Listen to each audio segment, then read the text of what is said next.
Hello and welcome to day 26 of the Corona Yoga Challenge. Day 27. Today we are going to do a little bit of a squat, and we're going to do a little bit of work with Shiva's dance, which is a nice pose.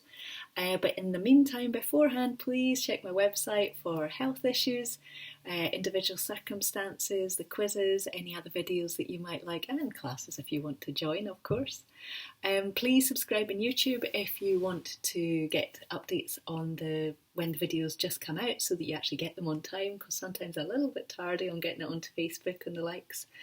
And also do feel free to share this with friends if you think they'd be interested. So if you'd like to start by bringing yourself into all fours. So a nice comfortable all fours position, a little bit of space between the hips. You're going to start to slide your hips from one side to the other side. So it's a nice, easy, slightly lazy movement where we're just easing the back off, letting the back move how it would like to move. So just noticing what feels good for you just now. You're going to bring your hips back to the centre, and then we're going to arch up through the back of the spine and release out. You're going to start to do this with your breathing. So breathing out and breathing in. So follow your own breathing pattern and get that nice feeling of being able to round up through the back of the body and then lengthen out. Often it's good to get the feeling of breathing out, lifting the pelvic floor, lifting the tummy and the back of the waist. That way we sort of use the tummy muscles to expel the air as well. So just thinking about that if it feels good, but otherwise breathe whichever way feels natural for you. Because what's most important is that you're synchronizing your breath with the movement. And then one last time, this time as you arch up, you're just going to hold that arching up for a moment so you can really focus on making space in the back of your body. And then if you're from all fours, we're going to do a little bit of work in squat now. So we're going to tuck our toes under. You're going to slide your hips back towards your heels. And you're going to have your knees just a little bit wider than a natural all fours position. So at the moment we're just squeezing or stretching into the soles of the feet and just checking how they are. Also very important to check into the whole of the knee joints all around here, that your knee is happy to do this too. And then slide forwards, release out. Same thing, sinking the hips back. Making sure you keep this active if you've got varicose veins through the legs at all, so that you're keeping the circulation flowing. So next time we're going to slide the hips back. We're going to bring your hands in towards your knees, and you can let your knees float off the floor. So you're thinking about sinking down through the hips, up through the knees, down through the heels. And then slide your hands onto the floor. Bring yourself out so you can extend one leg out to the back, stretch out through the back of the leg, and then the other side.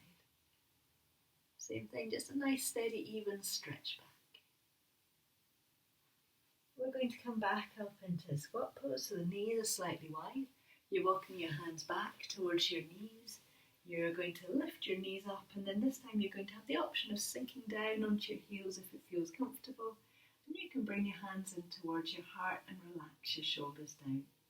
Very important, you might be on your knees with your hips high away from the floor now. It just depends on what's right for your body.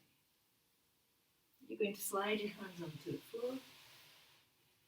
Extend one leg back, stretch it out through the back of the leg. And then the other leg. You can think about your knee moving further away from the floor if you want to increase the feeling of stretch through the back of your leg. Knees are both going to find the floor. This time you're going to take your knees very wide. You're going to settle your hips back, and you're just going to walk your feet as wide apart as you're comfortable, and you can take your elbows in between your legs, in between your knees. So you're just gently extending your knees away, shoulders relaxed down, and the back of the body is comfortable and long. You're going to bring your hands back onto the floor. Take one leg out, stretch it away. And then the other side, same thing, just stretch that leg out and back. And then from here we're going to come up to standing, so we're back in all fours. You're walking your hands back towards your knees. You're going to lift up with your hips. You're going to get a feeling of length through the back of the legs. Elbows are rested onto your thighs and your head is releasing down. Get a feeling that you can take the weight slightly into the balls of the feet and you can lift your hips up a little bit more. And then soften through the knees, lift up through the pelvic floor, up through the tummy, stretch your hands all the way up and overhead, and then bring your hands back and to your heart. And then from here we're going to do a little bit of work with Shiva's dance, which is a really nice pose, really good fun, for somebody like me anyway. So from standing, just nice, easy, settled feet, you're going to peel one foot up, you're going to extend it out, and you're going to imagine that you're pressing down with your foot, so your foot becomes quite active, hands come out to the side, thumb and first finger can gently join, and your knee is going to bend slightly, supporting leg. Press down through the foot on the floor, and bring yourself back to standing. And then we're going to come over to do the opposite side. So settle your weight down through the opposite leg. Foot floats up and comes across the body. We make the foot nice and active. Hands come wide and supporting leg can just gently bend. Press down through the supporting leg. Bring yourself back up to standing. And then we're going to come to the first side again. So you're going to take a step into one foot so you can actually step forward into that foot. Let the toes point slightly away from you. So slightly out towards the side, so that way. As you step forwards, hands come up, back leg comes round, we bend through the supporting leg, and you can think of extending your leg across your body. And then take a step up. Remember, toes are going to come down onto the floor, come slightly wide. Settle your way into that front foot, back leg comes round, we extend into the leg, it comes across the body, shoulders relax down, stay steady and balanced, and then press into your supporting leg, bring yourself up, and come back to both feet just straight forwards, and just take a moment. We're going to come down to the floor now to do a seated twist. So if you want to bring yourself to sitting, do take a block if you would like one, so that you're comfortable sitting on the floor, so that from the starting position we've not got the back rounding back like this because the hamstring are pulling us. So either the knees bend to get that natural curve in the back of the body, or we lift ourselves up on a block so that it feels comfortable to be here.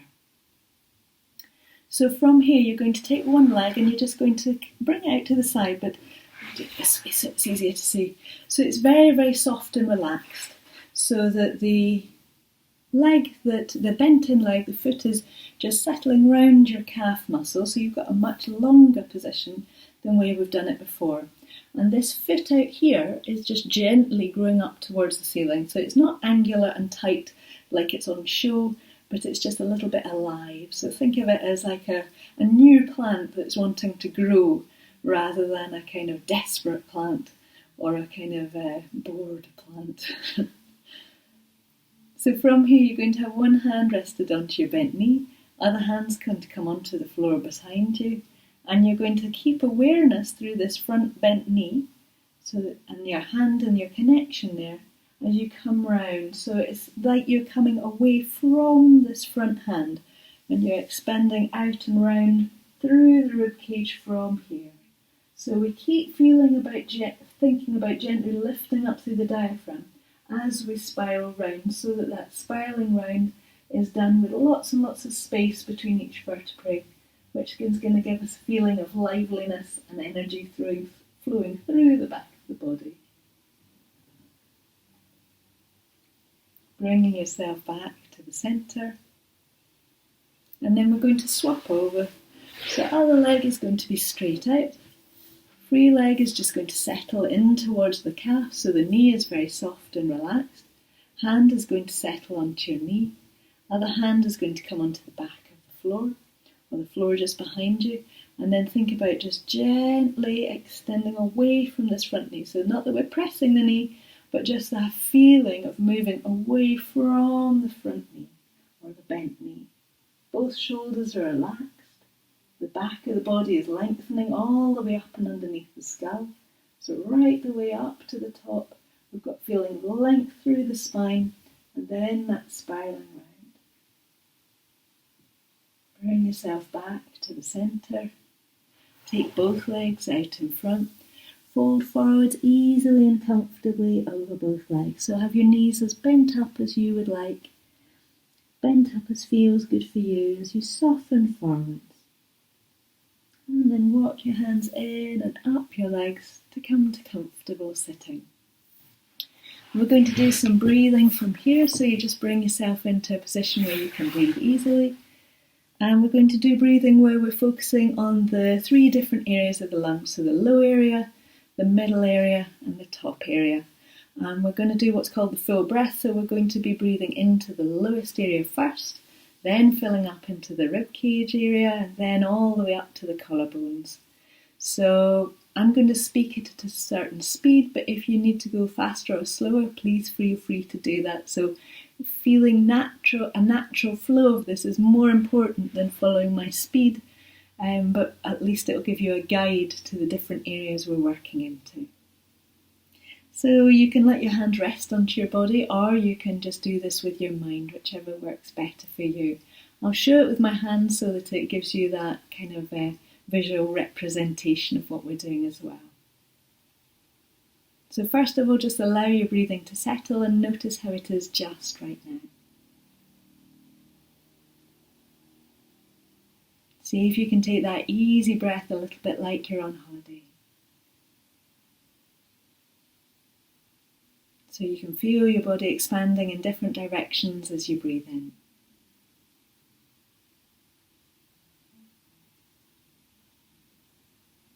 And then you're going to start to breathe into the lowest area, your kind of low tummy area. Fill into the rib cage, all the way up to the very top of the collarbones. And breathe out. And again, breathe into the tummy area, the ribs area.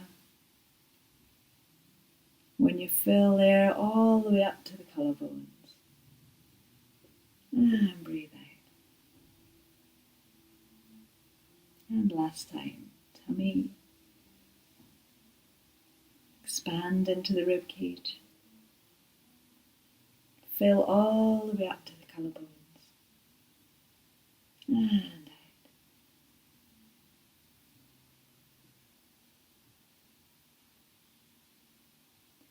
So my challenge of the day is to think of 3 things that you're grateful for about your home. So it could be that there's still some food in the cupboards. It could be, for me, it's that I've got a deck outside so I can sit out on a lovely sunny day outside and still be safe and happy and comfortable.